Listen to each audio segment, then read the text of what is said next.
Hello दोस्तों, कैसे हैं आप सब। एक बार फिर से स्वागत है आपका अपने यूट्यूब चैनल एनी एग्ज़ाम में। दोस्तों, आज के इस वीडियो में हम Punjab Haryana Chandigarh high court PN vacancies के लिए न्याय सीरीज़ से कुछ सिलेक्टेड करंट अफेयर्स करेंगे। ठीक है, ये सिर्फ सिलेक्टेड एमसीक्यूज़ रहेंगे, इंपॉर्टेंट एमसीक्यूज़ रहेंगे और 2025 के करंट अफेयर्स रहेंगे।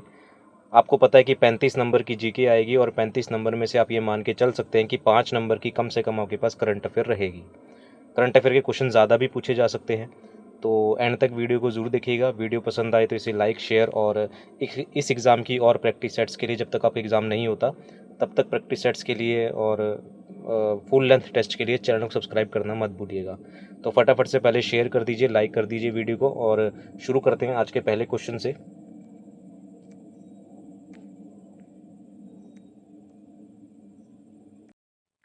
तो सबसे पहला क्वेश्चन है आपके पास करंट अफेयर से। बोला गया है कि राष्ट्रीय पैरा एथलेटिक्स चैंपियनशिप का कौन सा संस्करण 2025 में आयोजित होने वाला है।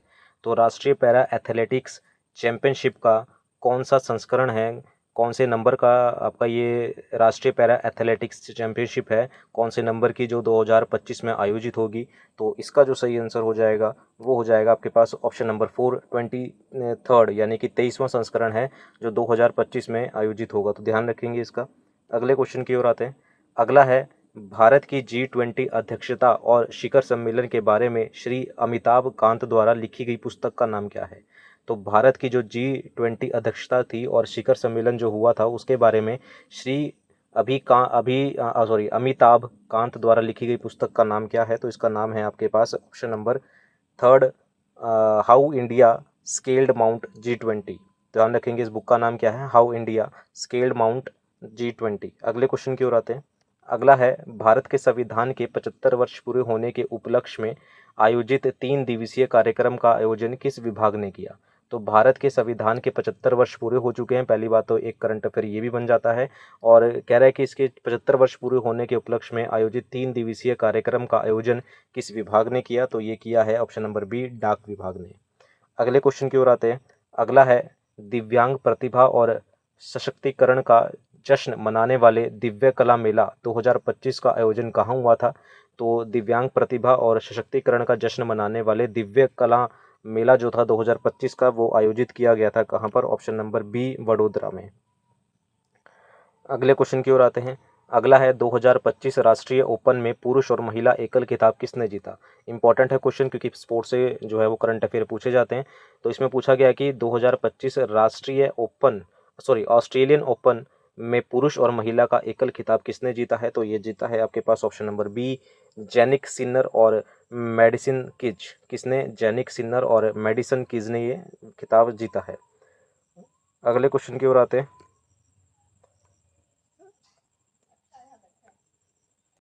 अगला क्वेश्चन है, ग्रेट प्लेस टू वर्क द्वारा भारत के शीर्ष 50 सर्वश्रेष्ठ कार्यस्थलों में विनिर्माण 2025 में किस कंपनी को मान्यता दी गई। तो ग्रेट प्लेस टू वर्क द्वारा भारत के शीर्ष 50 सर्वश्रेष्ठ कार्यस्थलों में विनिर्माण 2025 में किस कंपनी को मान्यता दी गई है। तो ये है आपके पास ऑप्शन नंबर बी, कोल इंडिया लिमिटेड को। अगले क्वेश्चन की ओर आते हैं। अगला है, नागरिक उड्डयन सुरक्षा ब्यूरो के महानिदेशक के रूप में किसे नियुक्त किया गया है। जनवरी 2025 में इन्हें नियुक्त किया गया है। तो नागरिक उड्डयन सुरक्षा ब्यूरो के महानिदेशक के रूप में जो नियुक्त किया गया है वो है ऑप्शन नंबर बी, राजेश निर्वाण को। किसे नियुक्त किया गया है, राजेश निर्वाण को ये नियुक्त किया गया है। अगले क्वेश्चन की ओर आते हैं। कहते हैं कि गणतंत्र दिवस परेड 2025 में सर्वश्रेष्ठ झांकी का प्रथम पुरस्कार किस राज्य ने जीता। तो गणतंत्र दिवस की जो परेड हुई थी 2025 की, उसमें सर्वश्रेष्ठ झांकी का प्रथम पुरस्कार जो जीतने वाला राज्य था वो था option number 3rd, Uttar Pradesh. अगले क्वेश्चन की ओर आते हैं। कहता है कि हाल ही में जम्मू कश्मीर में महाराजा हरि सिंह पुरस्कार 2024-25 से किसे सम्मानित किया गया। तो हाल ही में जम्मू कश्मीर में महाराजा हरि सिंह पुरस्कार दिया गया है। किसे दिया गया है, ये दिया गया है मनोज सिन्हा को। अगला है, डैश की राष्ट्रपति क्रिस्टिन कार्ला कंगालू को प्रवासी भारतीय सम्मान पुरस्कार 2025 से सम्मानित किया गया। बेसिकली आपसे ये पूछा जा रहा है कि कहाँ की राष्ट्रपति क्रिस्टिन कार्ला कांगलू को प्रवासी भारतीय सम्मान पुरस्कार 2025 से सम्मानित किया गया। तो ये हैं आपके पास त्रिनिदाद और टोबैगो की। कहाँ के? त्रिनिदाद और टोबैगो की राष्ट्रपति क्रिस्टीन कार्ला कंगालू को प्रवासी भारतीय सम्मान पुरस्कार 2025 से जो है वो सम्मानित किया गया है। अगला क्वेश्चन है, राष्ट्रीय विज्ञान दिवस 2025 का विषय क्या है? तो राष्ट्रीय विज्ञान दिवस 2025 का विषय है विकसित भारत के लिए विज्ञान और नवाचार में वैश्विक नेतृत्व के लिए भारतीय युवाओं को सशक्त बनाना। तो बेसिकली आप लास्ट वर्ड से याद रख सकते हैं कि भारतीय युवाओं को सशक्त बनाना राष्ट्रीय विज्ञान दिवस 2025 का विषय है। अगले क्वेश्चन की ओर आता है, कहता है कि विनायक दामोदर सावरकर की किस कविता को पहला छत्रपति संभाजी महाराज राज्य प्रेरणा गीत पुरस्कार दिया गया? तो विनायक दामोदर सावरकर की कौन सी कविता है जिसे छत्रपति संभाजी पुरस्कार दिया गया है? तो वो है आपके पास ऑप्शन नंबर ए, अनादि मी अनंत मी। अगले क्वेश्चन की ओर आते हैं, कहता है कि कौन सा देश का नाम बताना है जिसने इलेक्ट्रॉनिक पर्सनल लाइसेंस नामक डिजिटल पायलट लाइसेंस है शुरू करने वाला दूसरा देश बना है। तो कौन सा देश है जिसने, दूसरा देश कौन सा है जिसने इलेक्ट्रॉनिक पर्सनल लाइसेंस नामक डिजिटल पायलट लाइसेंस शुरू किया है? तो वो है आपके पास ऑप्शन नंबर तीसरा, भारत। पहला कौन सा है वो आप कमेंट करके बताएंगे। अगले क्वेश्चन की ओर आते हैं, कहता है कि फोर्ब्स बिलियनर्स लिस्ट के अनुसार 2025 में दुनिया की सबसे अमीर महिला कौन होगी? तो भाई फोर्ब्स बिलियनर लिस्ट के अनुसार 2025 में दुनिया की सबसे अमीर महिला का नाम है एलिस वॉल्टन। क्या है? एलिस वॉल्टन है। अगले क्वेश्चन की ओर आते हैं, कहता है कि फरवरी 2025 में भारत के नए मुख्य चुनाव आयुक्त के रूप में किसे नियुक्त किया गया?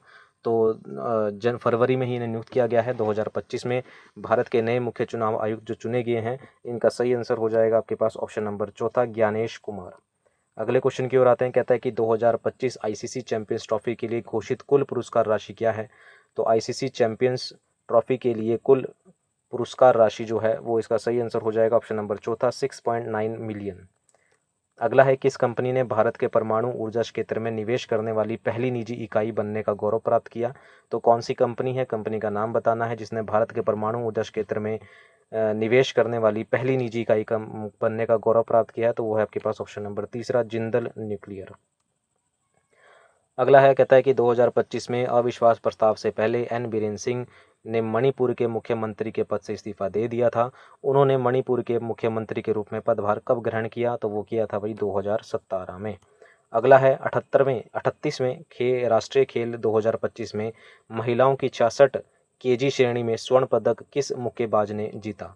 तो 38वें राष्ट्रीय खेल 2025 में महिलाओं की 66 केजी श्रेणी में स्वर्ण पदक किस मुक्केबाज ने जीता? तो ये जीता था भाई ऑप्शन नंबर, इसका आंसर हो जाएगा बी, यानी कि अंकुशिता बोरो ने। ऑप्शन नंबर बी करेक्ट हो जाएगा। अगले क्वेश्चन की ओर आते हैं, कहता है कि आईसीसी पुरुष चैंपियंस ट्रॉफी 2025 के आधिकारिक गीत का शीर्षक क्या है? तो आईसीसी पुरुष चैंपियनशिप ट्रॉफी 2025 के आधिकारिक गीत का शीर्षक है जीतो बाजी खेल के। ऑप्शन नंबर बी जो है वो करेक्ट हो जाएगा। अगले क्वेश्चन की ओर आते हैं। अगला क्वेश्चन है, कहता है कि भारत रूस द्विपक्षीय नौसैनिक अभ्यास इंद्र 2025 का 14वां संस्करण कहाँ हुआ? तो भाई पहली बात तो भारत और रूस के बीच जो नौसैनिक अभ्यास होता है उसका नाम है क्या? इंद्र अभ्यास, इंद्र के नाम से है, और इसका 14वां संस्करण जो हुआ था वो कहाँ हुआ था? इसका सही आंसर हो जाएगा आपके पास ऑप्शन नंबर ए, चेन्नई में। कहाँ पर हुआ था भाई? चेन्नई में। अगले क्वेश्चन की ओर आते हैं। अगला क्वेश्चन है, कह रहे कि खेलो इंडिया पैरा गेम्स 2025 में कौन सा राज्य पदक तालिका में शीर्ष पर रहा? तो खेलो इंडिया जो पैरा गेम्स 2025 थी उसमें से कौन सा राज्य जो था सबसे टॉप पर रहा? तो ये है आपके पास ऑप्शन नंबर ए, हरियाणा। अगले क्वेश्चन की ओर आते हैं। अगला है, 2025 एबल पुरस्कार किससे दिया गया? तो 2025 का जो एबल पुरस्कार है वो दिया गया है option number B, Masaki Kashiwara को। किसे दिया गया है? मसाकी काशीवारा को 2025 एबल पुरस्कार दिया गया है। अगले क्वेश्चन की ओर आते हैं, कहता है कि भारतीय ओलंपिक संघ की अध्यक्ष और सांसद डॉक्टर पीटी उषा द्वारा राष्ट्रीय समुद्री खेल 2025 का उद्घाटन कहाँ किया गया था? तो भारतीय ओलंपिक संघ की अध्यक्ष हैं और सांसद हैं डॉक्टर पीटी उषा द्वारा राष्ट्रीय समुद्री खेल 2025 का उद्घाटन किया गया, ऑप्शन नंबर चौथा, नवी मुंबई में। अगले क्वेश्चन की ओर आते हैं, कह रहा है कि डैश ने सेपक टकरा 2025 विश्व कप की मेजबानी की और जिसमें 20 देश भाग ले रहे हैं। तो किसने सेपक टकरा 2025 विश्व कप की मेजबानी की है? तो ये की है आपके पास ऑप्शन नंबर ए, बिहार ने। अगले क्वेश्चन की ओर आते हैं, कहता है कि हर साल 23 मार्च को स्वतंत्रता सेनानी भगत सिंह, सुखदेव थापर और शिव राम राजगुरु को श्रद्धांजलि के लिए शहीद दिवस के रूप में मनाया जाता है। उन्हें ब्रिटिश सरकार ने किस वर्ष फांसी दी थी? तो भगत सिंह जी को, सुखदेव जी को और राजगुरु जी को ब्रिटिश सरकार द्वारा जो फांसी दी गई थी, ये दी गई थी ऑप्शन नंबर तीसरा 1931 में। अगले क्वेश्चन की ओर आते हैं। कहता है कि डैश को अंतर्राष्ट्रीय ओलंपिक समिति की पहली महिला अध्यक्ष चुना गया है। किसे अंतर्राष्ट्रीय ओलंपिक समिति की पहली महिला अध्यक्ष के रूप में चुना गया है? तो वो है आपके पास option number A, Kirsty Coventry को। किसे चुना गया है? क्रिस्टी कोवेंट्री को चुना गया है। अगले क्वेश्चन की ओर आते हैं। कह रहा है कि पत्रकारिता में उत्कृष्टता के लिए 19वें रामनाथ गोयनका पुरस्कार 2025 में कितने पत्रकारों को सम्मानित किया गया? तो पत्रकारिता के क्षेत्र में है ये 19वें रामनाथ गोयनका पुरस्कार 2025 में कितने जो था न्यूज़ एंकर या पत्रकारों को सम्मानित किया गया? वो है ऑप्शन नंबर बी, 27। अगले क्वेश्चन की ओर आते हैं। खेल मंत्री डॉक्टर मनसुख मंडाविया की मौजूदगी में 2025 खेलो इंडिया पैरा गेम्स के लिए गान लोगो शुभंकर का अनावरण किया गया। खेलो इंडिया पैरा गेम्स 2025 के शुभंकर का नाम क्या है? बेसिकली आपसे पूछ रहा है कि जो शुभंकर है, मैस्कट है, उसका नाम क्या है? तो इसका सही आंसर हो जाएगा ऑप्शन नंबर बी, उज्ज्वला। अगला है डिजिटल परिवर्तन पुरस्कार 2025 के लिए आरबीआई की किन डिजिटल पहलों को मान्यता दी गई? तो इसका सही आंसर हो जाएगा ऑप्शन नंबर ए, प्रवाह और सारथी जो डिजिटल पहल थी आरबीआई की, उनको मान्यता यहाँ पर दी गई है। तो दोस्तों ये थे हमारे आज के करंट अफेयर जो कि आपके Punjab, Haryana, Chandigarh high court PN exam के लिए इंपॉर्टेंट थे। इसी तरह के मोर इंपॉर्टेंट करंट अफेयर्स भी मैं आपके लिए लेके आता रहूँगा, ठीक है। तो और भी करंट अफेयर्स हैं जो आपके एग्जाम पॉइंट ऑफ व्यू से इंपॉर्टेंट है। ये पार्ट 30 था। इसी तरह के करंट अफेयर्स मैं आगे भी लेके आऊँगा, तो उसके लिए बस आपको चैनल को सब्सक्राइब करना है। वीडियो पसंद आए तो इसे लाइक शेयर ज़रूर कीजिएगा। मिलते हैं अगले सेट के साथ, सेट 31 में और करंट अफेयर के साथ। अभी के लिए इतना ही। Thank you very much.